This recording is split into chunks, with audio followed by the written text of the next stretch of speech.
Good evening, everybody. This is Dr. Troy Fullerton with Bilingual Barrier Busters, and tonight the discussion is the gender of nouns. Now, if you're an English-speaking person, you're probably thinking, what? Well, here's the deal. In English, living beings, people, animals, even some plants, are either he or she. The gender of a living being is an immutable characteristic. It never changes. Everybody, every animal is either a he or a she. Like I said, even some plants.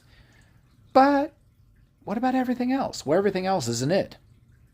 So when I look at a table, I don't think there's anything particularly feminine about a table. I wouldn't call a table a she. When I look at a car, I don't think there's anything particularly masculine about a car. I wouldn't call a car a he.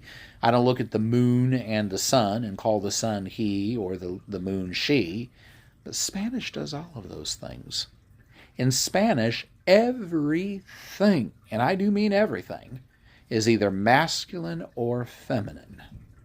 That affects the way we put phrases together. The words have to match each other. The word the word the word some, all adjectives, everything has to match for both masculine and feminine, but also singular and plural. There's no exception to this in Spanish. Now, how did we get here? How did we get Spanish having everything have a gender, but in English, everything being an it? Well, here's what you need to know. English is actually an oddball among Western languages because it does not show gender.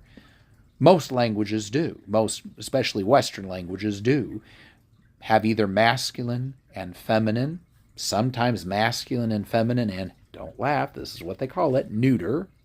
And sometimes they have something else, common gender or what have you. But most languages, most Western languages, show gender. Why doesn't English? Well, here's what you need to know. English used to. In English, we used to have masculine, feminine, and neuter nouns. And everything had to be geared towards that. Languages tend to simplify themselves over time, and over time, English lost those gender distinctions. But they used to be there. So even English-speaking people used to look at the whole world and think masculine, feminine, and like I said, even neuter. Sometimes it doesn't make a whole lot of sense. Like, for example, in Spanish, the word vestido means a dress, such as a woman's dress, yet it's a masculine noun. I could go on and give other examples as well.